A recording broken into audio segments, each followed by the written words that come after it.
로마서 1장 1절, 2절, 두 절밖에 안 되니까 우리 같이 찾아서 같이 합독하도록 하겠습니다. 제가 가진 신약성경 239페이지입니다. 신약성경 239페이지, 로마서 1장 1절, 2절. 다 찾았어요? 로마서 1장 1절 2절 같이 합독합니다. 시작.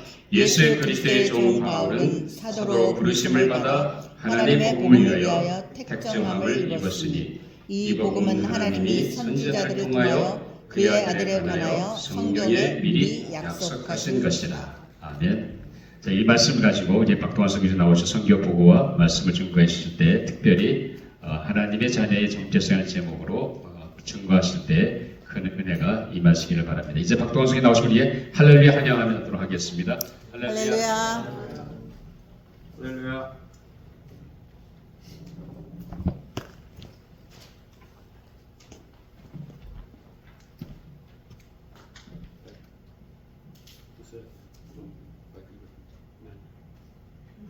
싫으세요?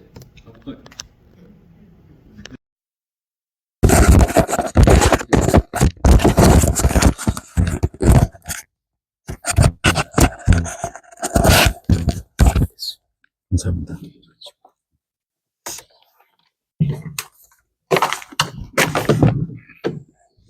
여러분 반갑습니다. 여러분의 그 진솔하게 드리는 그 예배 모습이 너무 그리워서, 가족 같은 모습이 그리워서 열심히 막 달려오다 보니까 이 7호를 막 들어서는데 12시지 그런 생각이 들어요. 11시 예배인 줄 알고 막 30분 전에 가야 되는 막 그렇게 해서 열심히 왔습니다. 정말 이 예배가 많은 숫자는 아니지만 정말 진솔하게 드리는 그런 모습이 저한테 늘 각인돼 있었고, 그래서 참 귀한 그런 예배고, 또 목사님은 저한테 친형님처럼 늘 잘해주시고 편하게 해주셔서 너무 감사하고, 사모님 감사하고, 한 분 한 분 정말 귀하고 그렇습니다. 드려진 예배가 하나님 정말 기뻐하시길 원하고요. 여러분 헤이티는 아시겠지만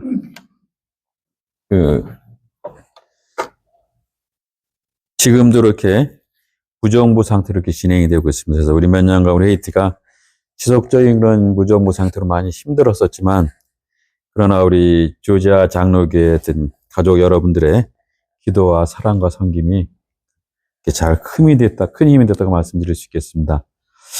그 외신이 보통 말하기로 눈물 마를 날이 없는 헤이티, 또 갱들이 나라를 점령했다 이렇게 보도할 정도로 지금도 상황이 여전히 녹록지 않지만, 그러나 저희 부부의 마음 깊숙이는 아직도 헤이티에 그런 마음이 점점 더 깊어감을 고백드릴 수가 있을 것 같습니다.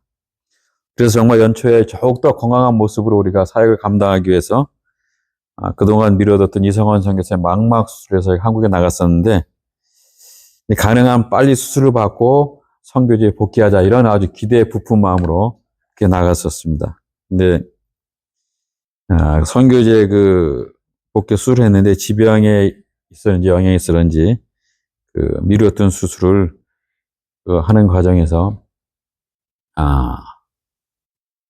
4번의 망막 수술을 했고, 또 백내장 수술도 하고 망막 점막도 몰랐던 거예요. 수술하다 보니까. 그래서 레이저 수술도 받고, 그래서 눈에 관한 수술 다 받았던 것 같아요. 5개월, 6개월. 지금도 이제 집사람은 치료가 안 돼서 한 달 하면 통원 치료 받고 있는데, 정말 하나님이 눈동자처럼 지켜준다는 건 시편 기자의 고백이 정말 이렇게 그러기만. 맨날 둘이 이제 아침에 병원에 기도할 때 눈을 눈동자처럼 그런 단어를 너무 많이 썼는데도 매일매일 써도 그 단어가 이렇게 새롭고 그렇던 시간들이었는데, 하여튼 잘 치료받고 있고요.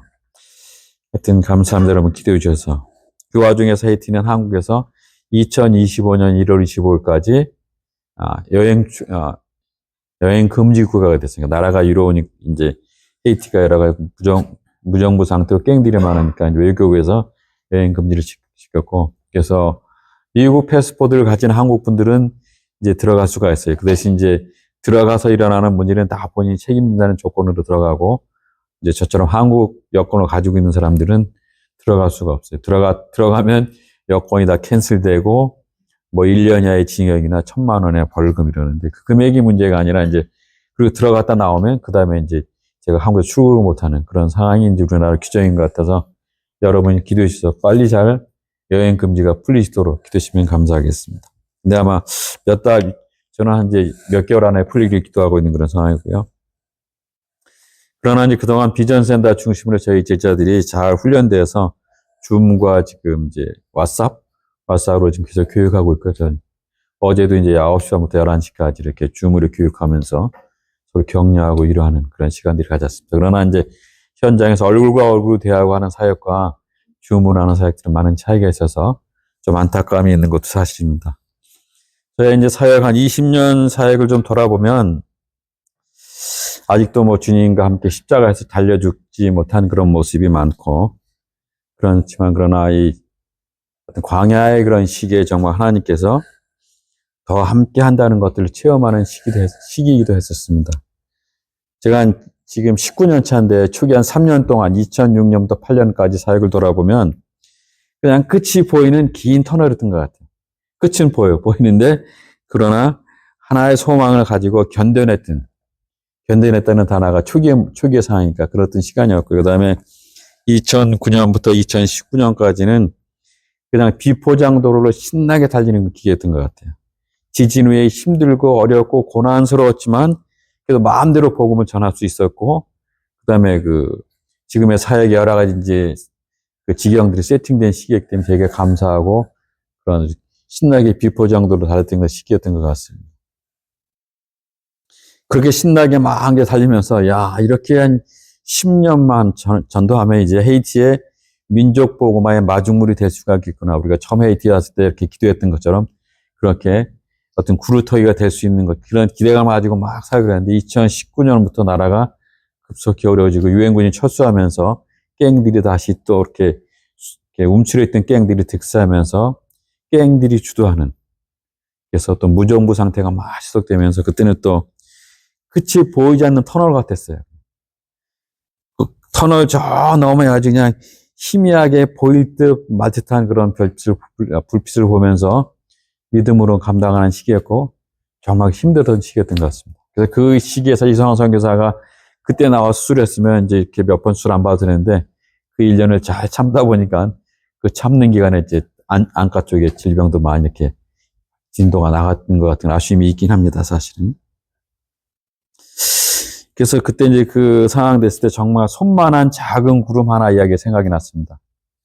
여러분, 누가복음 4장 25절에 보면 엘리야 이 시대에 이스라엘 땅에 지독한 가뭄이 들어서 3년 반 동안, 3년 6개월 동안 비 한 방울이 내리지 않았다는 내용이 나오지 않습니까? 그래서 그로 인한 그런 백성들의 고통은 이만저만이 아니었을 것 같아요. 3개월도 아니고 3년 6개월 동안. 그리고 연관해서 열왕기상 18장 42절 44절에 보면 관련된 내용이 나오는데, 하나님의 사람 엘리야가 갈멜산 꼭대기에서 자리를 잡고 하늘을 우러러 비를 내려주기를 기도하는 내용이 나옵니다. 여러분 잘 아시겠지만, 그래서 머리를 두 무릎 사이에 넣고는 목숨을 건 기도를 드렸다, 이런 내용이 나옵니다. 엘리야는 기도드리면서 하나님에게 올라가서 바다 저쪽에 비를 실은 구름이 떠오는 걸 보라는 그런 계속 명령을 합니다. 한 번도 아니고 두 번도 아니고 세 번도 아니고 다섯 번도 아니고 차원이 7번째 다녀와서 손만한 작은 구름이 떠오른다, 이렇게 보고하는 내용이 나오죠. 이 말을 들은 엘리야는 이제 왕과 백성들에게로 비가 올 것이니까 비를 피할 준비를 하라, 이렇게 명령하는 내용이 나오는 것을 볼 수가 있습니다. 이처럼 하나님의 사람들은 정말 손만한 작은 구름 하나에, 그 하나에서 하나님의 솜씨를 알고 하나님의 뜻을 읽고 그런 것을 보게 되는 것을 하면서 좀 하나님의 사람들은 다르다고 생각합니다. 아니라 하나님의 사람들은 달라야 된다고 생각합니다. 그냥 가만히 앉아있는 사람이 아니라 그냥 정말 무엇을 위해서 하나님의 뜻을 바라는, 우리가 가만히 앉아있으면 아무 일도 일어나지 않을 것 같아요. 그래서 우리가 이 말씀을 대하면서 할 부분은, 하나님께서는 그 손만한 작은 구름을 보고 우리 자신의 미래를 던지는 그런 사람들의 손을 잡아주는 모습 보면 저희가 헤이티에 더욱 있고 싶은 그런 마음들을 주셨고, 감사함으로 헤이티를 놓고 기도하는 그런 시간이 되는 것 같습니다. 지금도 물론 총성이 지속적으로 들리고 생명의 위협을 느낄 정도의 야전 중의 야전이지만, 하나님의 지속적인 관심이 있는 지이기 때문에 여러분들의 언덕과 같은 그런 든든한 기도가 헤이티를 더 강화시킬 거라는 확신이 있습니다. 그래서 이번에 이제 제가 미국에 온 것은 저희 하이티의 단교 선교 같은 교회나 저를 후원하는 교회들이 되게 궁금해요. 제가 6개월 동안 기도 편지도 못 보내니까 박동원 선교사가 뭐 유고된 거 아니냐, 뭐 별 얘기들이 많아서 제가 이번에 그런 지역을 다니면서 보고도 드리면 중요한 것은 정말 비상으로 기도를 부탁드리고 싶어서 왔습니다. 그래서 국경이 열리지가 않으면 여행 금지 해제되지는 들어가고 못 들어가고, 물론 그래서 사역의 방향은 진행될 수가 있지만, 예, 그런 것들에서 같이 기도 좀 부탁드리러 왔고요. 그런 생각을 해봐요. 종종 우리는 어디로 가면 하나님의 큰 선교 열매를 얻을 수 있을까? 큰 열매를 맺을 수 있을까? 그게 물을 때가 있는데, 그러나 저는 그것보다 중요한 것은 주님이 가라고 하신 그곳, 성령께서 인도하신 그곳, 바로 명령하신 그곳이 제일 안전한 곳이기 때문에 남은 선교기회나 사역들을 하이티에서 정말 남겨진 자로서 최선을 다하고 싶은 마음이 저희 부부 마음속에 있고, 그런 생각하고 기도할 때마다 기쁨이 있고 그렇습니다. 한번 PPT 자료 보겠습니다. 다 됩니까, 그거? 죄송합니다. 제가 오늘 막 너무 여러분을 만나는 기대감에 자료를 잘 준비 못해서 막 급하게 찾았는데, 아마 전에는 이제 영상 하나 봤을 때 아까 말했던 비포장도로로 신나게 달렸던 그런 영상을 전번에 보여드렸던 것 같아요. 근데 이번은 이제 그 이외에 무정부 상태 이외에 지금 헤이티가 어떤가 하는 것들, 그 무정부 상태에서 어떻게 지금 사역을 하고 있다는 것들을 지금 보여드리는 내용입니다. 과거에는 그래서 이제 그런 막 비포장도를 열심히 살리는 시기에는 외부 사역이 많았어요. 그냥 하루 종일 아침 새벽 6시 나가면 밤 10시에 들어온 사역들로 막 그냥 밖에 뭐 안전하고 그랬는데, 지금은 이제 외부 사역을 못하면 너무 위험하니까 이렇게 한 2마일만 가면 갱들이 계속 나타나니까 지금 저희 센터 내부로 사역이 진행되고 있는 사역들입니다. 그래서 저희가 이제 캠퍼스 사역으로 중심이 진행됐지만 사역이 몇 년 지나면서 그냥 처음부터 돌려주세요. 처음부터 돌려주세요. 이제 미션 스쿨도 하고 교회 개척도 하고 위성신학교도 하고 긴급 구호 이런 것들이 진행이 되고 있습니다. 그래서 이 사진은 이제 수도 중심의 일반적인 헤이티의 지금 상황들입니다. 도로의 한 60, 70%는 저렇게 갱은 아니고 일반인들이 이렇게 그냥 뭐 시위하고 타이어 태우고 자기의 불만들을 이렇게 분출하는데, 어떤 아주 합리적이고 뭐 그런 것들이 아니라 개인의 욕심에 따라서 자기 소견대로 하다 보니까, 헤이티는 여러 부족이 있잖아요. 이제 흑인들이 아프리카에서 온 분들이기 때문에 그 부족의 리더가 어떤 오더를 하면 이렇게 다 모여니까, 그러니까 수시로 그냥 저희가 생각하면 도저히 잘 이해가 안 되는 그런 일이 많이 일어나는 것이 헤이티 현실이고, 여러분 기도해 주시면 감사하겠습니다. 그래서 헤이티는 지금은 이제 갱과 경찰이 또 많이 싸우고, 갱과 갱끼리 싸우고, 또 갱들은 자기 나름대로 갱 안에서 어떤 서열을 자기 갱이 위로 올라가기 위해서 선임갱을, 제1위 갱을 죽이는 경우도 많아요. 그럼 이제 그 갱이 선임갱을 다 죽이면서 가족을 다 몰살시켜서 이렇게 표현이 그런데 난도질해서 길에 뿌리는 그런 경우도 있고, 그래서 그런 하여튼 참혹한 사진을 뺐습니다. 사진 이렇게 저런 상황들이고, 그 다음 사진이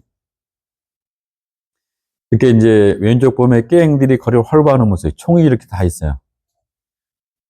저 총 시리얼 넘버를 보니까 사우스캐롤라이나에서 만들었더라고요. 그래서 갱들이 많은 돈을 뺐고 다 이렇게 하면서 뭐 납치하면서 빼서 그 돈을 가지고 다시 이제 또 미국에 보내서 총을 만들어 오고, 자기네가 싫어하는 미국에 이렇게 또 보내고 막 그런 아이러니한 그런 상황들인데, 여기 가운데 녹색 옷 입은 친구는 복면을 안 썼죠.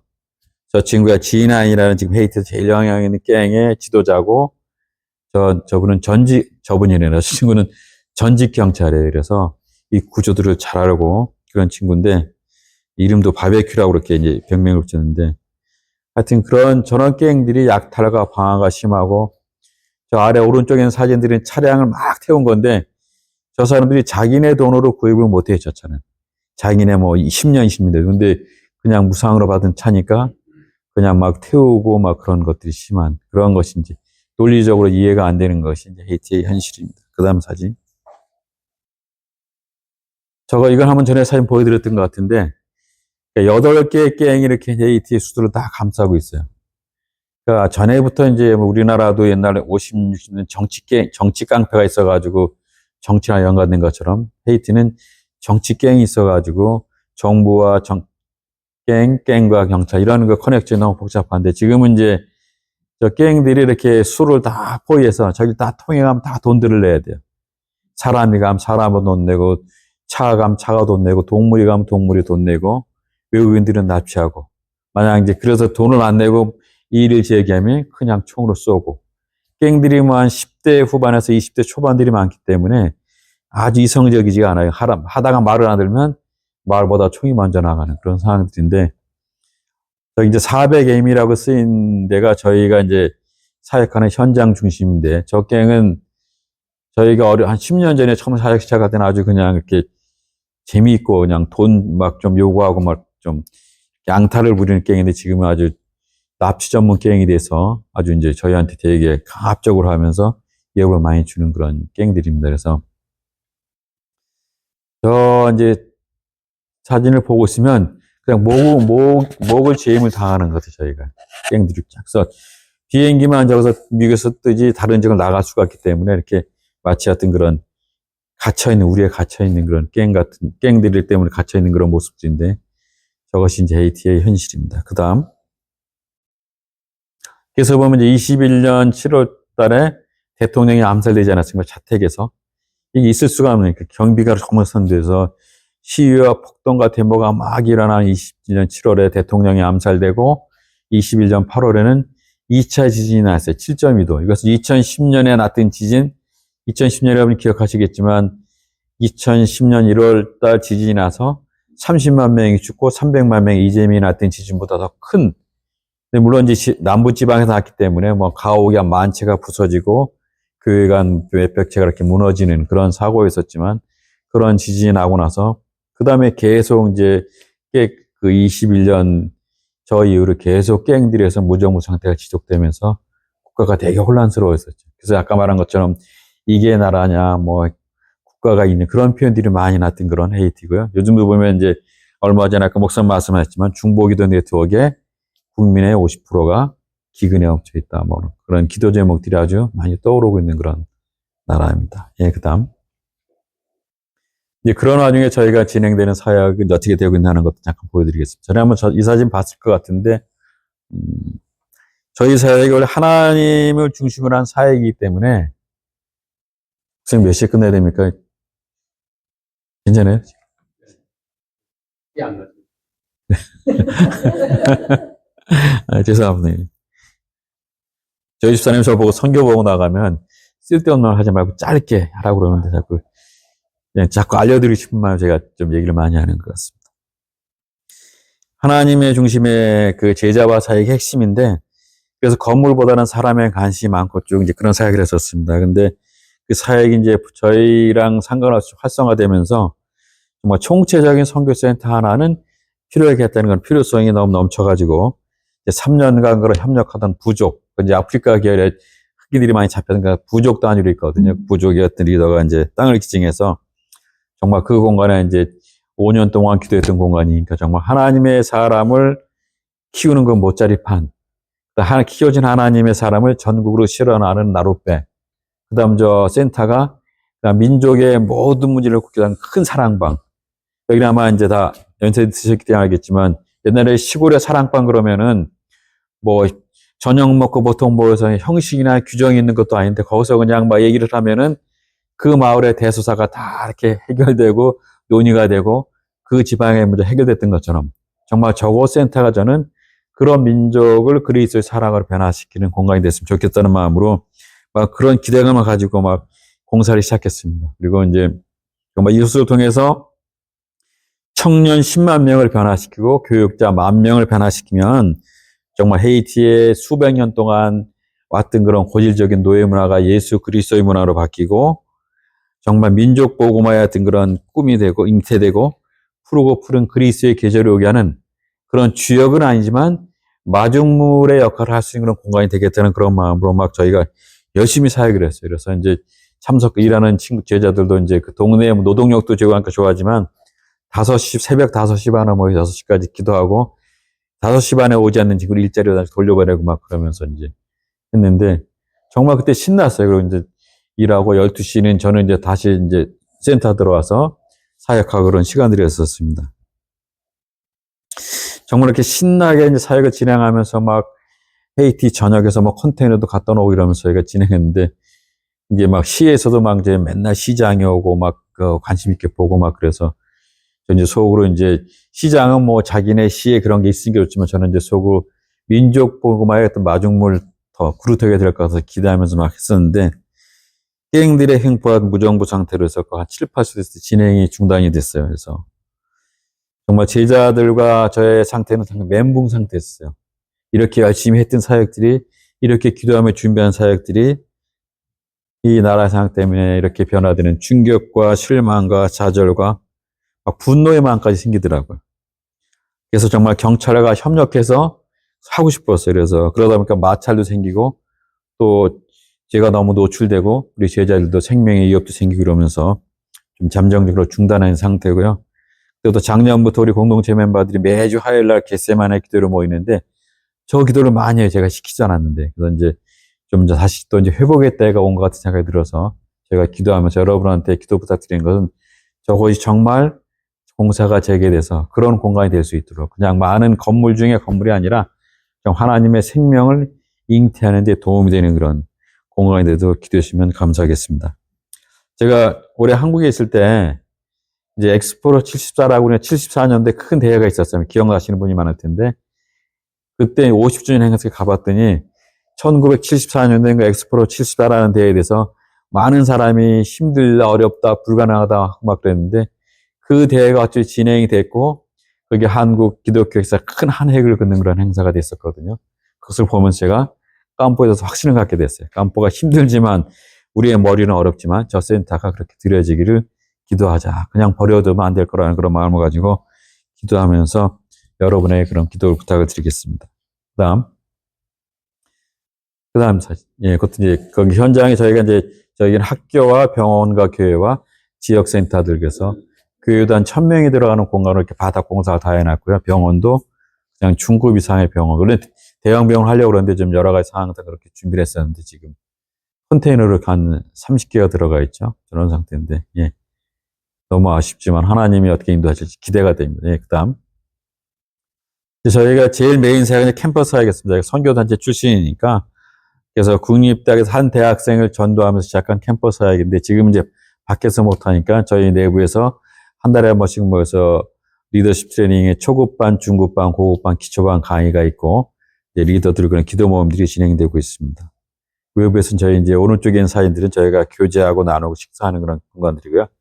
그래서 매주 화요일, 주일하고 화요일 날은 이제 저런 이제 모임 맞쪽 식사도 제공하니까 그냥 저희 무료 급식처럼 됐어요. 이 무정부 상태가 되면서 못 먹는 사람이 많고 공급이 힘드니까 그 시간만 되면 그냥 와서 밥 먹고 그러니까 저희 애들은 이제 참석하지 않은 사람 밥을 안 주려고 그래서 제가 그게 이론적으로 맞지만 못 먹은 사람들 배불림하게 잘해가지고 예배에 참석 못했더라도 모임의 끝에 왔더라도 저기 오는 사람은 다 밥을 이렇게 제공해 주고 있습니다. 그래서 그렇게 와서 밥을 먹은 친구들한테 복음의 통로가 될 수 있는 기회가 되리라는 기대감을 가지고 효율성은 떨어지만 그렇게 바퍼 사역도 같이 하고 있습니다. 네, 그다음에 미션 스쿨입니다. 저것은 이제 옛날에 6.25 때 북한에서 피난와서 부산에서 힘들게 생활하다 서울에 와가지고 이제 막 야간학교 나오면서 미국에 이민 와서 이제 뷰티 서플에 크게 성공한 장로님이 지진 때 IT 왔다가 현장을 다니면서 계속 눈물을 흘리시더라고요. 그래서 그러니까 자기가 옛날에 우리 국제시장인 영화에 나왔던 그 흥남에서 배 타고 부산 와서 왔던 분인데 그때 생각이 나서 자기가 정말 그때 제대로 못 먹고 못 보여서 이렇게 고생했던 얘기하면서 나중에 가시면서 저한테 이렇게 300%쭉 손에 눈물을 흘리면서 IT에서 지진 때문에 학교 못 갔던 학생들을 가르쳐 달라고 자기가 이제 들어가서 계속 열심히 팔아서 계속 할 테니까 그렇게 시작한 12명 우리 대학생 제자 3명과 12명의 현지인이 중심으로 시작된 그런 미션 스쿨이 잘 진행이 됐습니다. 그래서 이제 방과후 학교 개념이니까 이제 우리로 말하면 국영수 주요 과목들을 가르치면서 이제 국가고시에 학력고시에 좋은 그런 결과를 많이 내고 그랬는데 이제 그게 이제 왼쪽에 있는 사진이죠. 250명까지 모임이 됐었어요. 그러면서 이제 잘 성장하다가 이제 깽들이 막 이제 그 거리를 활보하니까 이제 2마일만 지나도 어린이들이 못 오잖아요. 그래서 저희가 이제 고민하다가 18개 개척교회 다 이관을 시켰어요. 그래서 매주 화요일과 주일에 교사들이 와서 훈련 받고 다시 자기네 교회 가서 교회에서 뭐 적게는 15명, 많게는 한 70명씩 어린이들을 모아놓고 저는 교육을 시키고 이제 가면 간식도 주고 뭐 식사도 제공하고 그러면서 하고 있는데 제가 처음에 계속 하다 보니까 몇 년 하니까 정말 학경도 좋고 그러니까 많이들 오는데 이게 복음이랑 큰 상관이 없는 것들은 안타까움이 있는 거예요. 그냥 먹고 잘 먹고 가고 그냥 와서 뭐 기도하고 찬송 하나 부르고 하는데 그래서 얘네들을 더 변화시킬 것이 뭘까 고민하다가 이제 말씀을 암송시키고 말씀을 읽는 것들을 이제 훈련시켰어요. 그래서 지금 189절을 1년에 암송하게 하고 이제 우리 맥체인 성경을 읽으면 신약을 2번, 구약을 1번 읽는 구조거든요. 그걸 매일 시키는데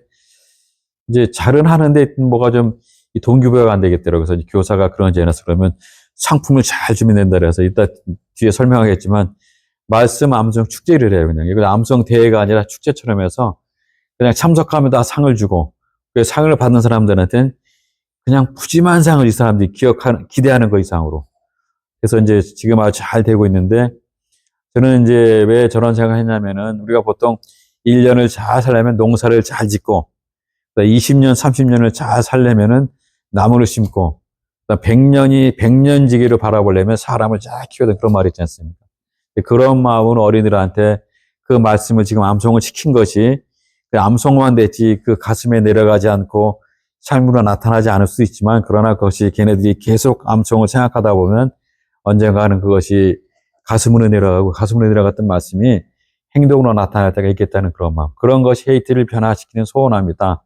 그러니까 그 전까지 헤이티 그러면 구호만 받던 나라, 그냥 뭐 사랑만 받던 나라인데 이 복음이 빠진 구호와 사랑은 의미가 없을 수 있잖아요. 그래서 이제 그렇게 하면서 사역을 하는데 열심히 잘하고 있고 물론 그것이 밑 빠진 독에 물이 될 수도 있고 효과가 적을 수도 있지만 그러나 그 밑 빠진 독에 잠깐 막혀서 물이 고일 수 있고 효과가 한두 명에 국한됐을지라도 그 사람 하나님 있으면 민족이 변화되는 일꾼이 나오려는 기대감을 가지고 이렇게 하고 있습니다.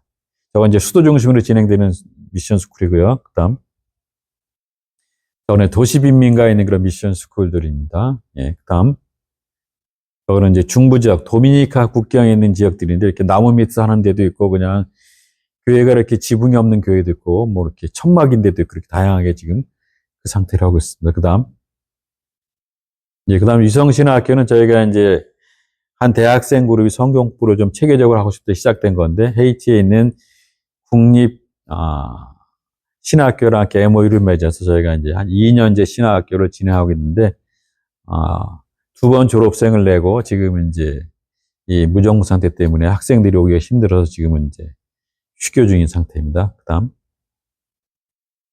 교회 개척은 지금까지 18개의 교회 개척이 됐고 5개가 지금 대기 중에 있고요. 18개의 교회 개척은 다양합니다. 그래서 저희가 이제 교회 개척은 저는 제가 다 도와주는 게 아니라 처음에는 이제 거기서 예를 들면 벽돌 500장 준비하면 제가 500장을 지어놔 그렇게 5대5 개념으로 했는데 좀 힘들어지니까 이제 4대6, 좀 3대, 지금 2대8까지 제가 지원해줘요. 그래서 20%만 준비되면 80%를 지원해주고. 그러니까 이제 왼쪽에 있는 사진은 미국에 있는 교회가 그냥 교역자까지 책임을 지는 그런 완전히 교회를 지어준 거기 때문에 아주 아름답게 잘 지어져 있죠. 그래서 저 지역은 그 지역에서 모든 결혼식, 장례식, 마을의 공사가 다 이어지는 그런 공간이 됐고 또 막 그 관공서에서 막 저걸 자기네가 쓰려고 막 욕심도 많이 부리는 그런 공간이고요. 또 오른쪽에 위쪽에 있는 교회는 제 1호 개척교회인데 정말 5대5로 진행됐던 그런 교회인데 지금도 8년 됐는데 이렇게 완공이 안 된 저런 모습입니다.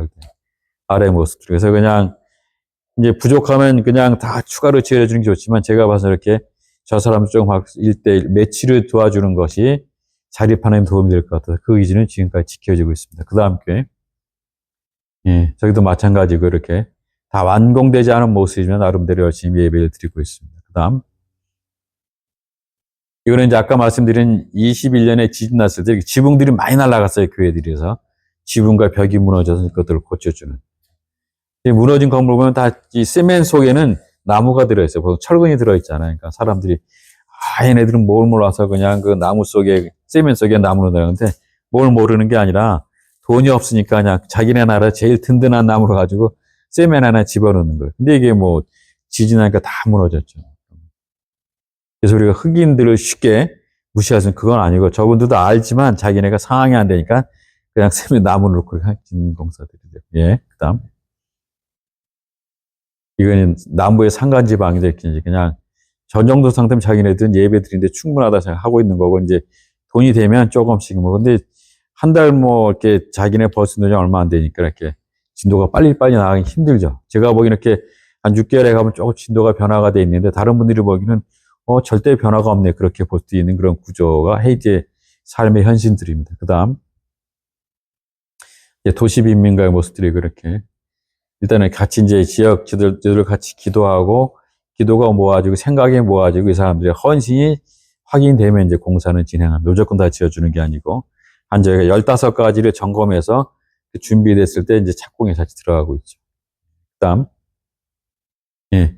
구호 사역들은 그전에는 저희가 이제 센터에서 일주일에 한번 차를 싣고 막 이렇게 돌았어요. 어려운 교회들을. 근데 이제 깽들이 오면서 처음엔 가다가 반 뺏기고 그래서 지금은 이제 한 차를 싣고 가면 교회에 도착하면 쌀 한 5포밖에 없어요. 100포 실어서. 그러니까 중간에 깽들한테 뺏기기도 하고 상납하기도 하고 그래서 지금은 이제 그냥 저희 센터에 와서 교회마다 이렇게 이제 가져가고 자기네가 사진을 찍어서 저한테 줍니다. 이렇게. 근데 하여튼 뭐 지금은 이제 제가 한 달에 한 번씩 줘. 한 가정에 쌀 한 포.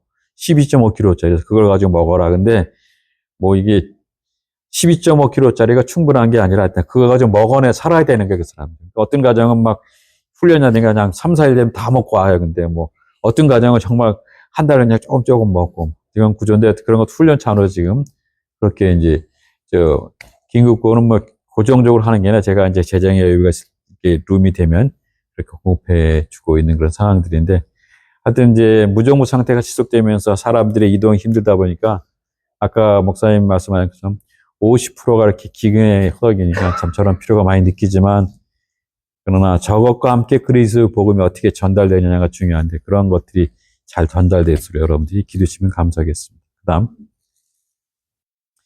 주일 예배 및 겟세마네 기도라고 이제 화요일 날 오전 내내 드리는 기도와 주일 날 이제 오전에는 각 교회들이 18개 개척 교회들이 새벽 6시부터 한 11시까지 자기네 교회에서 예배를 드리고 저희 센터에 오후 2시 저희 예배가 있습니다. 거기에 교회 리더들과 이제 핵심 멤버들과 그다음에 캠퍼스 사역의 스태프들과 리더들이 와서 같이 예배 드리는 건데 그거는 저희 이제 같이 찬양하고 기도하고 우리의 생각을 모으고 비전을 나누면서 기도하는 그런 모임이기 때문에 자발적으로 잘 되는 뜨거운 모임들이고 저 모임은 제가 있든 없든 제가 한 4년 진행된 지 4년 됐는데 지금까지 한 번도 쉬지 않고 지속되는 모임입니다. 한 명이 돼도 모이게 해서 이렇게 모임인데 아주 많이 은혜가 되고 저희 어떤 공동체의 기둥이 되는 그런 버팀목이 되는 그런 모임인 것 같습니다.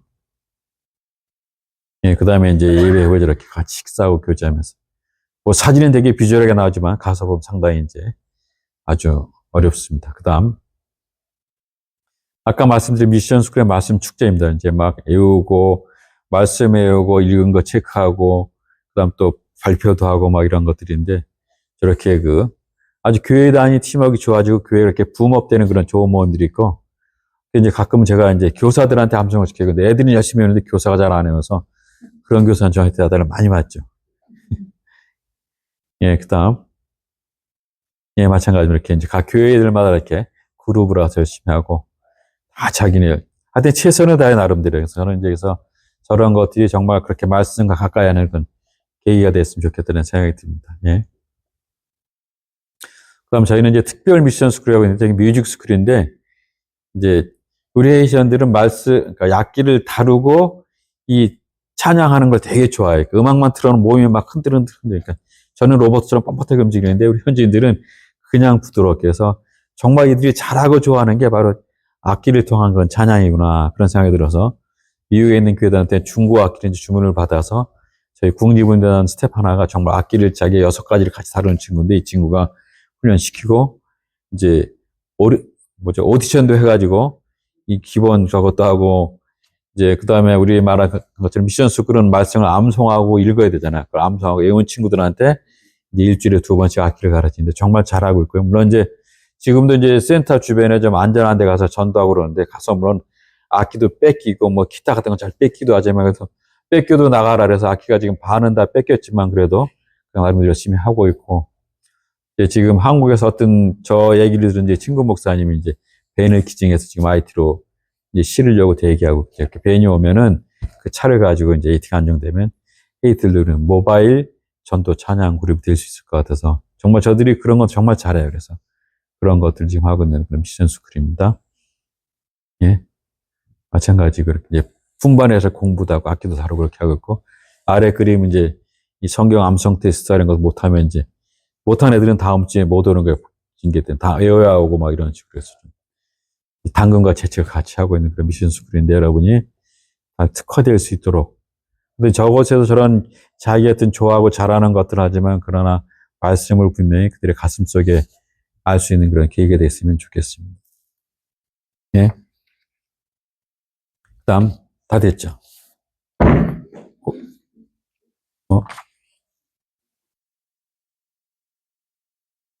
아니요, 괜찮아. 할 수 있을 것 같아. 다 끝났죠? 예.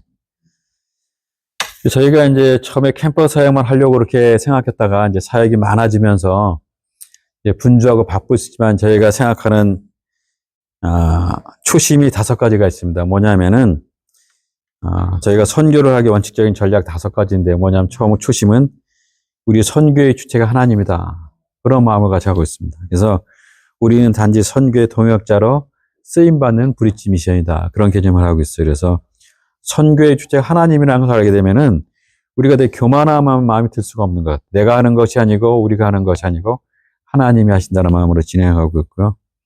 선교에 사용받는 것에 정말 하나님께 영광을 드리고 감사하는 마음이 생기는데 이것도 늘 초심을 돌아보는 시간들이 저희 부부 가운데 이렇게 있습니다. 그 다음 2번째 뭐냐면 선교의 전략은 성령님의 지배와 인도하십니다. 그러니까 선교를 이렇게 누구와 그런 것들의 지배는 바로 성령님의 인도하십니다. 여러분 잘 아는 것처럼 사도 바울은 원래 아시아를 선교하려고 가다가 성령의 음성을 듣고 기도했던 아시아로 가는 것이 아니라 마게도냐 당시 유럽으로 가서 유럽을 변화시키는 놀라운 인물로 사용되지 않았습니까?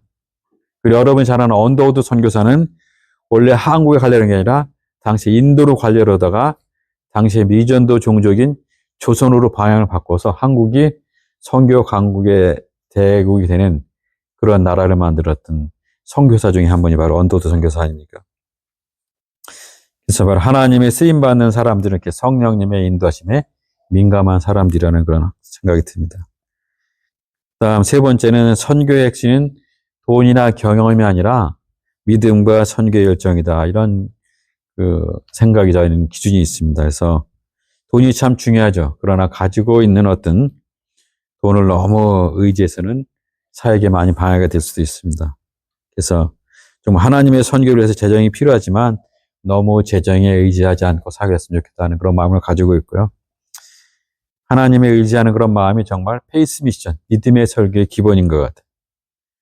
계획하시는 분은 하나님인데 재정 때문에 많은 선교사들이 좀 이렇게 그렇게 시간을 낭비하거나 생각들을 낭비할 수가 있을 것 같아요. 그러나 현장에서 참 적용은 힘들어요, 사실. 재정이 없을 때 정말 벼랑 끝에 선 그런 용기를 가지고 하지 않으면 이 원칙을 지키기 힘들지만 그러나 이 원칙을 지키려고 노력을 하고 있습니다. 4번째는 뭐냐면 선교가 하나님의 일이기 때문에 하나님의 방법으로 하자는 것이 4번째 원칙입니다. 왜냐하면 선교를 주관하시는 분과 선교의 길로 인도하시는 분이 하나님이지 않습니까? 그래서 하나님의 때가 되면 이루어지고 필요한 걸 하나님이 채우신다는 그런 마음으로 하고 있습니다.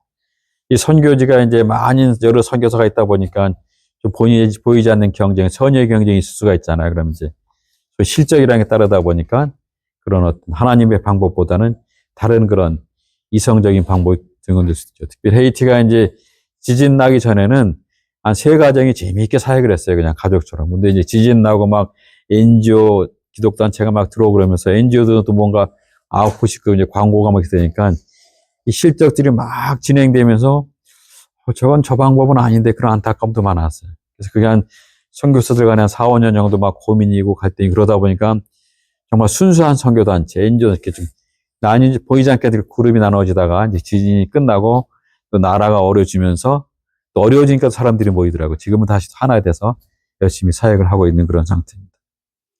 하여튼 뭐 선교나 우리 크리스찬의 삶의 현장에서 방법은 뭐냐면 우리가 살아가는 데 있어 하나님의 자녀이기 때문에 우리에게 주어진 일들을 하나님의 방법으로 감당하는 것이 정말 중요하다. 그렇게 방법을 살다 보면 그것이 선교의 툴로 이용되는 것 같습니다. 다섯 번째 뭐냐면 선교를 성육신의 자세가 겸손하게 하자. 우리 교회사를 보면 선교사의 선교 역사를 보면 선교의 실패 요인 중에 하나는 뭐냐면 나보다 못한 사람을 다스리려고 하는 그런 선교사의 자세들. 다시 말하면 상대적인 제국주의를 가지고 현재를 섬기기 때문에 선교가 안 되는 경우가 많이 실패 요인으로 나옵니다. 다시 말하면 정말 섬김의 선교를 해야 되는 거죠.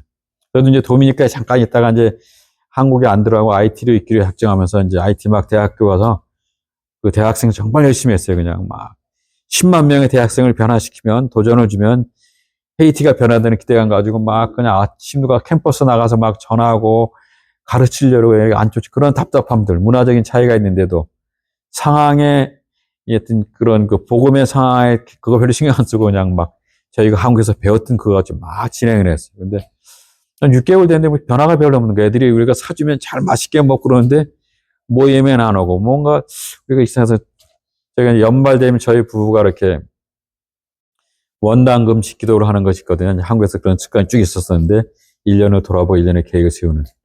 근데 저희 부부가 같이 이제 기도하다가 이제 따로 떨어져서 자기를 각자 돌아오는 시간 다시 만나서 얘기할 때 공감된 게 뭐냐면 정말 우리가 헤이시언들을 요구하고 투덜거리면 정말 애들을 인격적으로 대하지 않았다는 그런 것도 고백한 거예요. 그래서 회개하는 마음이 생겼죠. 근데 또 뭐 인간적으로 욕하는 게 이해도 돼요. 그냥 맨날 훔쳐가지, 거짓말하지, 돈만 달라러지. 하여튼 그렇다고 우리가 그 정말 인격적으로 되지 않고 막 쉽게 대했던 것들 고백하면서 우리가 얘네들은 정말 인격적으로 됐으면 좋겠다. 그런 회개하는 마음이 생긴 거예요. 정말 겸손하게. 정말 그때 눈물도 많이 나면서 우리가 6개월 동안 열심히 했던 것이 무엇인가 하는 것. 정말 하나님의 복음의 통로로 이 헤이션들을 정말 귀하게 쓰임받기를 이렇게 기대하는 마음이 좀 방법적인 면에서 우리 속에 정말 교만한 마음이 있었던 거죠. 근데 그렇게 회개하고 나서 정말 그 흑인들이, 우리 헤이션들이 그냥 자식 같은 마음이 생겨요. 뭐, 야단치고 그런 것들이 그렇게 많이 바뀌진 않았지만 그래도 그냥 쉽게 생각하고 야단쳤던 거하고 자식처럼 생각하면 야단치는 다른 차원이 되잖아요. 그러면서 사역이 많이 활성화되고 그래서 이제 헤이티의 그 깽들이 선교사를 평가해요. 제가 제 자랑 같아놨는데 저는 그래도 그냥 정말 헤이티를 사랑하는 선교사를 평가됐어요, 깽들이. 그래서 어려운 와중에 저희 센터를 이렇게 습격을 강하게 안 하고 저를 납치하는 요인도 있던 것 같아요. 그럼 뭐 그것이 이제 좋은 예는 아니지만 그래서 정말 돈이 많은 선교사, 그러나 그냥 이런 뭐, NGO 단체들은 깽들이 주로 많이 하죠, 지속적으로. 하여튼 핵심이 뭐냐면 정말 겸손하게 선교해야 된다는 그런 것들인 거여서 저희가 정한 게 뭐냐면 우리가 넘버 1은 하나님이고 넘버 2는 현지인이고 우리는 넘버 3다. 넘버 3의 자세로 사역을 하자. 그런 마음으로 사역을 지금까지 하고 있고요. 하나님께서 그렇게 잘 감당할 수 있도록 기회를 주신 것 같습니다. 그래서 오늘 같이 본 말씀은 좀 저희 같은 간증적인 설교일 수도 있을 것 같아요. 2023년에 쭉 되는데 너무 힘든 거예요, 막. 야, 이게 막 돌아가야 되나, 어떻게 되나. 많은 사람이 돌아오고, 친구들도 이제, 이제, 제가 57년생인데, 70 이전에 돌아와서 한국에서 뭘 해야지 일이 되지. 너 그때 와서는 할 일도 없고, 이거 70 넘어서 와서는 민폐야. 너같이 나려서 무슨 민족을 해서 이래 막 그런 얘기 듣고, 아버님도 전에 말씀드렸지만, 3년 전에 폐암 수술도 받으시고, 또 재작년에 뇌출혈도 되고, 그래도 건강한 농사 짓고 그러시는데, 이제 아버님 이번에 갔더니 저보고, 이제 같이 살지 그러시더라고요, 아버님이. 90다 되신 분이. 제가 초등학교 때 68년도에 서울로 전화 가서 이제 초등학교에서 조금 공부하니까 아버님이 본인의 못 배우신 한 때문에 자녀를 서울로 보내서 공부하면서 쭉 헤어져 있다가 이제 거의 뭐 한 60년 만에 그런 얘기 들으니까 마음이 흔들리기도 하고, 어머님은 또 치매기가 조금 있으면서 자꾸 옛날 얘기는 열심히 막 하신 거예요. 근데 최근 얘기 잘 모르시고, 제가 2달 전에 갔다 왔던 것도 잘 모르시고, 막 옛날 얘기 하신 거, 제 옛날 자랑만 막 하신 거, 어머님께서. 그런 상황 보면서 마음이 좀 흔들리게 됐어요, 사실은. 돌아와야 되나, 집사람이 다시 서울 와서 가만히 기도하는 가운데, 그러다 아까 말했던 IT에 마음이 있어서 제가 다시 그 다음 달 내려가서 아버님 보고, 아버님 백수하시면 저희가 한 몇 년 뒤에 돌아오겠습니다. 그랬더니 아버님이 이제 웃으시면서, 내가 100살 살지 내일 죽을지 어떻게 알아 그러는데 잘 지금 봐선 암수들 건강하게 농사도 짓고 저희가 시골 가면 뭐 이렇게 고추도 주고 뭐 이렇게 하거든요. 그래서 우리가 사실 것 같은 여러분이 생각나면 혹시 부모님 건강하시게 되시면 감사하겠습니다. 하여튼 그런 상황들 가운데 IT도 막 그렇고 국경도 막 그러면서 그다음에 상황 대수리가 야 이게 힘들고 막 그런 생각이 들더라고요. 처음으로 그냥 이제 힘들다는 생각이 잘 안 들었는데 이 19년, 20년, 21년, 20년까지 잘 참다가 23년 되니까 그런 생각들이 많이 오는 거예요. 그래서 이제 기도하는 가운데 이제 저희 마음속에 그런 마음이 다시 이제 그래도 IT라는 마음이 생기면서 이제 자꾸 이제 하는 가운데 2023년에 저랑 집사람이 이제 로마서랑 에베소를 많이 쭉 읽으면서 이제 저희 속에 많이 도전을 줬던 말씀인 것 같습니다. 그래서 광야의 시간 같았지만 같이 로마서를 묵상하면서 하나님이라도 함께 하신다는 건 확신도 들었었고 여러 상황들이 두렵고 공포스럽고 힘든 가운데서 과연 내가 누구인가 하는 것들 뭐 선교사다, 목사다, 뭐 대기업에서 근무했다, 일해인데서 뭐 임원 이런 것들 떠나서 내 자신을 돌아보고 나는 누구인가 하는 것들도 돌아보면서 저의 정체성을 확인할 수 있었고 그럼 나는 어떻게 될 것인가 내가 할 일이 무엇인가를 확인하면서 제가 다시 IT 남기 결정하면서 그 다음부터 기쁨으로 사역하고 있고 그런 마음들입니다. 그래서 지금도 IT 국경이 너무 안타깝고 그렇지만 그러나 그런 마음을 주신 하나님께서 저에게 도전을 줬던 말씀이기 때문에 간증적인 설교일 수도 있기 때문에 어떤 설교학적 논리로 안 맞을 수 있지만 여러분이 같이 은혜가 됐으면 좋겠습니다. 오늘 로마서 1장 1절부터 2절까지를 봤는데 보통 그럼 로마서의 복음은 로마를 구원하였고 로마서에 나타난 사랑은 로마를 바꾸어 놓았다 이렇게 말하고 있지 않습니까? 저희 부분은 동일한 복음이 위기에 처한 오늘의 헤이티를 구원하고 헤이티를 바꿀 수 있다고 믿고 이렇게 기도하고 있습니다. 오늘 말씀을 중심으로 그리스도인의 정체성, 즉 하나님의 자녀의 정체성이라는 그런 제목으로 같이 말씀을 나누기로 원합니다. 인간은 보통 자기가 누구인가 그렇게 자기가 인식한 대로 이렇게 행동하기 마련인 것 같습니다. 이런 자기 정체 인식은 내가 하는 행동과 내 삶의 어떤 그런 태도에 중대한 영향을 끼치게 되는 것입니다. 바울은 오늘 본문에서 자기 자신을 누구로 인식하고 있습니까? 이 자기 인식을 토대로 우리의 정체성을 발견해야 되는 것입니다. 여러분 들어봤을 만한 건 어디한데 한국에 그런 이 정신병으로 환자 한 번 이렇게 무단 탈출을 했어요. 근데 이 환자는 평소에 자기가 남자인데도 자기가 여성이라고 생각하고 유달리 옷에 관심이 많았던 그런 환자였습니다. 그래서 어디로 갔을까 생각을 하다가 많은 사람들이 공통으로 말하는 게 그 사람아 이제 그 당시에 와니까 명동에 갔을 것이다. 이렇게 추측가 가봤더니 아닌 게 아니라 명동의 패션 가게 앞에서 어슬렁어슬렁거리는 환자가 있어서 그 환자를 잘 잡아왔다. 이런 얘기가 있습니다. 이처럼 인간은 자기가 누구인가 하는 인식대로 행동하는 것 같습니다. 정신병원의 이 환자는 자기가 남성이었음을 불구하고 자기가 여성이라는 여성인식을 가지고 있었기 때문에 그런 여성처럼 행동한 것입니다. 요즘 말하는 어떤 그런 성정체성은 다른 얘기겠죠. 이것을 우리는 자기 정체감 혹은 자기 정체인식이라고 표현하고 있습니다. 오늘 본문에는 사도 바울의 유명한 자기 정체인식에 대한 그런 고백이 기록되어 있습니다. 1절에 보면 예수 그리스도의 종 바울은 사도로 부르심을 받아 하나님의 복음을 위하여 택정함을 입었나니라고 이렇게 표현하고 있습니다. 여기에 종과 사도와 택정함을 입었다는 세 단어가 어떤 정체성을 나타내는 그런 분명한 단어인 것 같습니다. 우리는 본문 1절에 어떤 그런 유명한 그런 바울의 고백을 통해서 바울의 자기인식을 세 가지로 확인할 수가 있는 것입니다.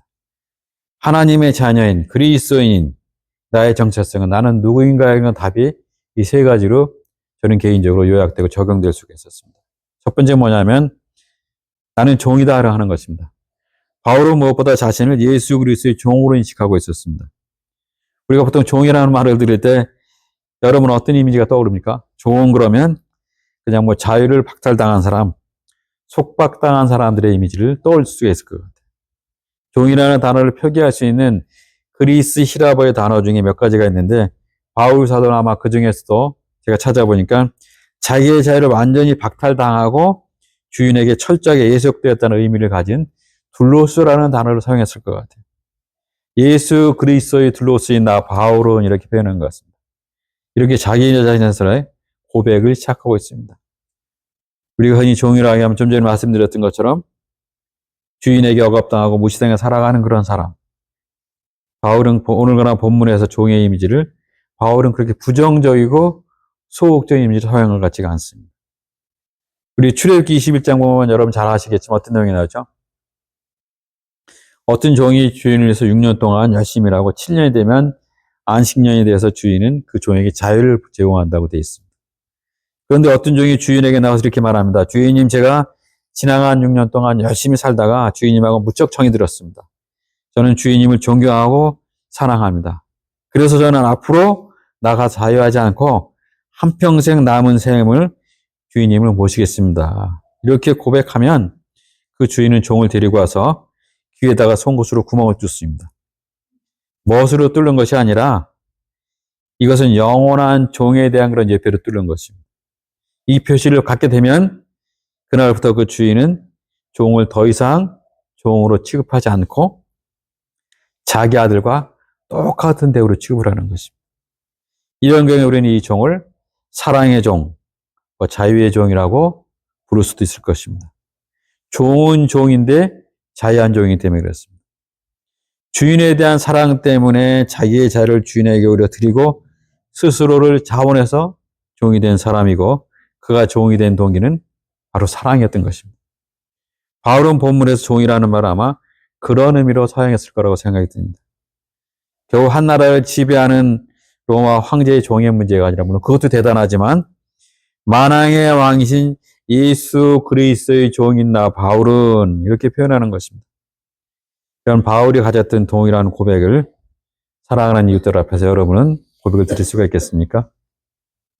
두 번째는 나는 사도다 하는 그런 것들입니다. 제가 이것을 대하면서 1절에서 보면 사도라고 부르심 받았다고 고백하고 있는데 종의 삶이 보통 따분하게 느껴지는 이유는 자기가 마음대로 할 수 없는 거 아니겠습니까? 그러나 만약 그 종이 매우 중요한 사명을 받은 종이라면 어떨까요? 바울은 자기 자신을 종으로 인식할 뿐만 아니라 동시에 사도로 인식하고 있는 것입니다. 좋은 종인데 사도로 부르심을 받은 종이다 이렇게 말하고 있습니다. 우리가 사도라는 말을 보통 보내심을 받은 자 이렇게 많이 이해하고 있지 않습니까? 오늘날 가장 그런 유사한 개념을 찾는다면 아마 그것은 대사라고 말할 수가 있을 것 같아요. 한 나라를 대표하며 그 나라로부터 매우 중요한 업무를 받고 파견을 받은 사람이기 때문에 그렇습니다. 그래서 사도의 자격은 보통 반드시 자기를 보내시는 높으신 분과 만남을 해야 되는 것입니다. 이것이 바로 사도의 자격이죠. 그리고 그 사명 앞에 목숨을 거는 것입니다. 그래서 사도의 자격 중에 하나는 예수 그리스도를 친히 본 사람이야 사도가 될 수가 있습니다. 성경에 보면 그래서 사도 바울의 사도직은 항상 문제가 되는 것을 볼 수가 있어요. 왜냐하면 바울은 실제로 예수 그리스도와 함께 다른 제자들처럼 살았던 그런 제자들 아니었기 때문입니다. 그러나 바울은 이렇게 말합니다. 뭐라고 하냐면 나도 그 주님을 친히 만났다. 다메섹 도상에서 나는 그 주님을 만났다. 그리고 그 주님이 내게 친히 그 인물을 주었노라고 말하는 것을 우리가 목격합니다. 그래서 종종 바울이 자기가 사도의 직에 문제가 되는 부분에 관해서는 자기 변명할 때 자주 이 말을 하는 것을 볼 수가 있습니다. 바울은 주님이 자신을 부르시고 놀라운 사명을 맡기시고 세상으로 보냈다고 그렇게 고백하고 있습니다. 바로 이것이 사도의 고백인 것입니다. 사랑하는 여러분, 우리는 우리 자신을 그런 사도적인 삶을 살아야 되는 크리스찬으로 인식하고 있습니다. 좁은 의미로는 예수님의 12제자만 제자 같은 분만 사도겠지만 넓은 의미는 주님의 부르심을 받은 우리 모두가 사도적인 삶을 살아야 되는 것입니다. 내가 보내심을 받은 것처럼 나도 너희를 보내노라 라고 성경에 말하고 있습니다. 주님 앞에 나와서 나를 받아주시고 나를 용납하시고 나를 용서하시고 나를 새롭게 하시고 그리고 이 복음을 전하기 위해서 다시 세상으로 나라를 보내신 그분, 그런 의미에서 사도를 불러주시고 계시는 주님의 음성을 여러분은 매일매일 듣고 계십니까? 세 번째는 나는 전령이다 하는 그런 음성입니다. 본문에서 바울은 자기 자신을 복음의 전령으로 인식합니다. 우리 근대 갔다 오시면 알겠지만 전령의 의미가 너무 중요하잖아요.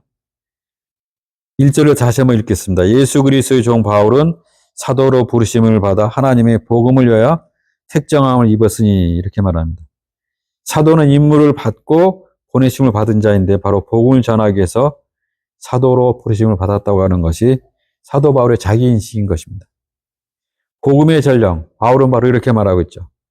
복음을 위해서 좋은 소식을 위한 전령으로 보내심을 받았다고 하는 것이 바울의 고백인 것입니다. 사랑하는 여러분, 우리도 우리가 만나는 사람에게 보냄을 받은 우리의 이웃들에게 찾아가서 복음을 전할 수가 있습니다.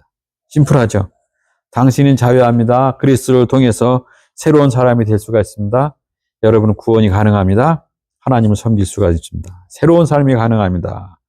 라고 바로 이런 복음을 전하기 위해서 우리가 택정함을 입었다고 사도 바울이 권면하고 있는 것입니다.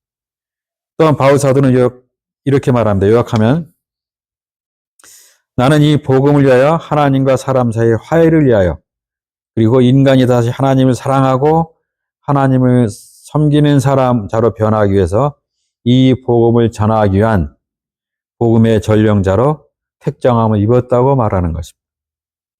우리는 바울의 자기 인식에 근거해서 우리의 자기 역할을 고백할 수가 있습니다. 그렇다면 내가 할 일이 무엇인가? 그리스도인이 내가 할 일은 무엇인가 하는 것입니다. 사랑하는 조지아 장로교 여러분, 우리가 그리스도의 종이라면 주께로부터 보내심을 받은 사람이라면 복음을 위해서 택정함을 입었다면 우리의 삶은 어떠한 삶이 되겠습니까? 우리의 역할은 무엇이 되어야겠습니까? 우리가 그리스도인으로서 예수님의 종으로 부르심을 받아서 복음을 위하여서 보내심을 받았다는 사실을 믿고 복음을 전하기 위한 전령으로 살기로 한다면 우리가 해야 될 일은 우리가 사역은 대체 무엇입니까? 교회의 사이즈가 크고 거리가 어떻고 그런 것이 아니라 주님과의 관계 속에서 나의 역할은 무엇인가? 나는 내가 누구인가를 확인이 되면 역할이 무엇인가를 우리가 분명히 해야 될 것 같습니다. 무엇을 해야 하는가? 우리 사역이 보통 사람을 상대로 하는 거 아닙니까? 그래서 하루에도 수많은 사람을 만나는데 우리의 사역은 알고 보면 심플해요. 믿는 사람 만날 때는 격려해서 그들의 신앙을 더욱더 견고하게 하는 것이고 믿지 않는 사람을 만날 때는 복음을 전하며 살아가는 것입니다. 우리 8절부터 13절에 보면 1장 믿는 형제들을 만날 때 우리는 어떻게 하는 그런 내용이 나와 있지 않습니까? 여러분 신자들을 만날 때마다 그들의 신앙이 자다록 동기부여합니까? 아까 목사님 여러 가지 말씀하신 광고 중에 그런 권면을 하셨는데 그의 신앙이 성장하도록 그의 신앙에 강화시키는 역할을 해야 하는 것입니다. 바울은 이 역할을 감당하기 위해서 어떻게 했습니까? 바울은 우리 바울 서신 중에 보면 아리스다고라는 사람이 나오는 것 같아요. 이 인물에서 가끔 언급을 하는데 제가 보면 이 사람은 유명한 사람도 아니고 그리고 기적을 행하는 그런 사람도 아니었던 것 같아요. 근데 자세히 살펴보면 이 아리스다고는 바울의 3차 전도행 때부터 로마의 감옥에 구금될 때까지 바울이 어려운 일을 당할 때 항상 말없이 곁에서 지켜주는 사람을 알 수 있습니다. 어려울 때면 항상 바울 곁에 등장하는 것을 성경에서 볼 수가 있을 것입니다. 여러분도 아마 여러분 주위에 그렇게 여러분을 도와준 사람이 있을 겁니다. 아니면 여러분이 그렇게 어려운 사람을 도와주는 역할이 중요하다고 생각이 듭니다. 사실 저희 부부가 이렇게 부족함 많고 그런 저희 부부가 여기까지 올 수 있었던 것도 항상 마음이 외롭고 지치고 힘들고 낙심될 때마다 조용히 선교사님, 목사님 기도하고 있습니다. 힘내세요라고 이렇게 격려하면서 기도해주는 우리 조지아 장로교회 교회 가족분들이 있었기 때문에 가능하다고 저는 생각하고 있습니다. 여러분 한 분 한 분의 기도가 정말 현교제의 힘든 상황 가운데서 갱들의 위협이 점점 고도되는 그런 현장 가운데서 저의 믿음을 강화시키는 그런 역할을 했다는 것을 말씀드리면서 여러분 지속적으로 중보기도를 부탁드리고 싶습니다.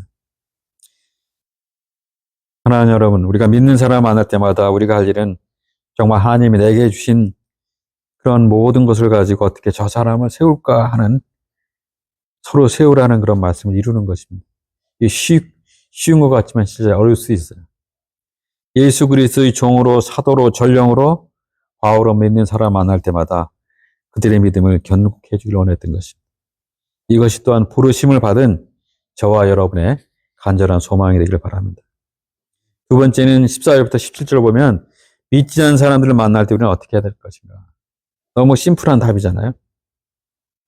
우리 14절에 보면 이렇게 나와 있습니다. 헬라인이나 야만인이나 지혜 있는 자나 어리석은 자에게 다 내가 빚진 자라. 바울은 스스로를 복음의 빚진 자로 인식하고 있습니다. 우리가 선교에 대해서 보통 가질 수 있는 편견 중에 하나가 뭐냐면은 가장 큰 것은 부자 나라가 가난한 나라를 선교할 수가 있다. 그 다음에 강한 자가 약한 자를 선교할 수 있다. 아니면 유식한 자가 무식한 사람들을 선교할 수 있다는 착각입니다. 이것도 아까 말씀드렸던 것처럼 상대적인 제국주의일 수도 있죠. 여러분, 로마의 자랑은 그 자랑과 영광은 파워에 있지 않았습니까? 로마는 권력을 가지고 세계의 도로망을 다 설치해서 세계를 통하게 만들었습니다. 로마는 그 힘으로 세계를 정복했습니다. 그러나 로마가 하지 못한 일이 있어요. 뭡니까? 로마는 인간을 변화시키지 못했습니다. 로마는 사람을 구원할 수는 없었습니다. 우리가 시랍의 찬란한 문화를 많이 좋아하고 막 그러는데 그 시랍의 찬란한 문화가 그 당시에 세계의 지성에 우뚝 섰지만 시랍의 지성으로도 인간을 변화시킬 수는 없었습니다. 그저 부족하고 힘들 것 같은 그런 사람들이라도 예수 앞에 왔더니 죄인이 나를 의롭다 선포하시고 주님의 의를 나에게 선물로 주시고 의롭다 하신 그날부터 의로움을 향한 열망을 내 속에 주시고 의롭게 살 수 있는 능력을 부여하신 하나님이 우리 속에 있는 것입니다. 이 하나님의 복음을 누가 우리에게 이런 변화를 제공할 수가 있겠습니까? 우리 인생길에서 믿는 사람 만나면 정말 서로 도와서 함께 우리 주님을 사랑하면서 그렇게 살아가기를 바랍니다. 내 인생길에서 믿지 않는 사람 만나면 누구든지 복음이 없어서 하나님의 진노를 받을 수밖에 없는 그들을 가슴에 품고 기도하시길 바랍니다. 그리고 예수님이 당신의 구원자가 되십니다라고 살아있고 생명 있는 복음을 전하는 것 정말 중요합니다. 정말 우리가 내가 누구인가, 나는 누군가라는 우리의 정체성을 알면서 정말 그리스도인의 역할을 잘 감당하는 우리 모두가 되길 바랍니다. 이런 고백이 매일매일 있어지는 우리 조지아 장로교회 여러분들이 되길 바랍니다. 나는 누구인가 하는 우리의 자신의 정치인식이요. 내가 무엇을 해야 하는가는 우리 역할에 대한 대답이 되는 것입니다. 나는 누구인가, 내가 무엇을 해야 되는가, 이런 도전에 즐겁게 반응하면서 우리 조지아 장로교회 공동체의 비전인 아까 목사님 그런 비전을 잘 공유하면서 실천하면서 사역과 기쁨의 기대감으로 함께하는 우리 조지아 장로교회 모든 성도 한 분 한 분이 되기를 축원합니다. 기도하겠습니다. 하나님 감사합니다.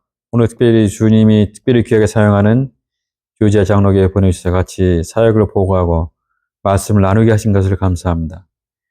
우리의 정체성을 분명히 하신 하나님께서 우리 할 일을 역할을 분명히 주신 것을 감사하며 정말 그리스도 안에서 이런 역할과 일들을 기쁨으로 감당하는 저희 모두가 되게 하여 주시옵소서. 감사하며 예수님의 이름으로 기도하였습니다. 아멘.